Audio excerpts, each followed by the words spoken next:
Барлықтарыңызға сәлем. Бүгін мен сіздермен осындай шоколадты пирогтың рецептімен бөлісемін. Бұл жай шоколадты пирог емес, банан қосылған пирог дайындаймыз. Шоколад пен бананның дәмі ерекше дәм береді. Және осындай жұмсақ болып шығады.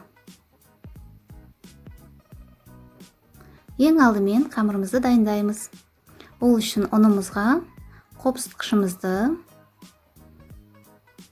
ванилинімізді және какаоны салып, араластырып қоямыз.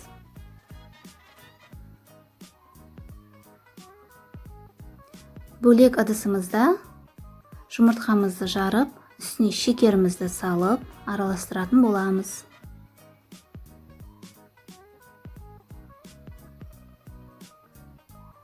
Миксермен араластырудың қажеті жоқ, жай венчиктің көмегімен араластырсақ болады. Осылай 3-4 минут қана араластырып аламыз. Енді үстіне ұнымызды саламыз. Осындай електің көмегімен бөліп салып аламыз. Үстіне сүтімізді құямыз. Сүт жылы болу міндетті емес. Салқын сүт қойсаңыздар да болады. Сұйық майымызды құямыз. Тағы да венчикпен араластырып аламыз. Міне, қамырымыз дайын. Осындай сұйық болады.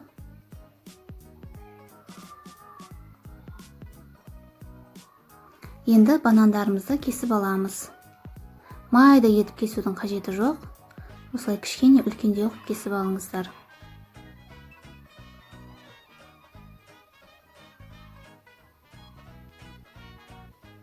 Енді пергамент жайылған табамызға кішкене осылай астына шекер сеуіп аламыз. Банандарымыз езіліп кетпеу үшін шекер сеуіп аламыз астына. Оның үстіне банандарымызды осылай жайғастыратын боламыз. Видеода көрсетілгендей жайғастырыңыздар. Сонда пирогымыздың арасынан банандарымыз әдемі болып көрініп тұрады. Үстіне дайын болған қамырымызды құямыз. Жаймен құйыңыздар осылай.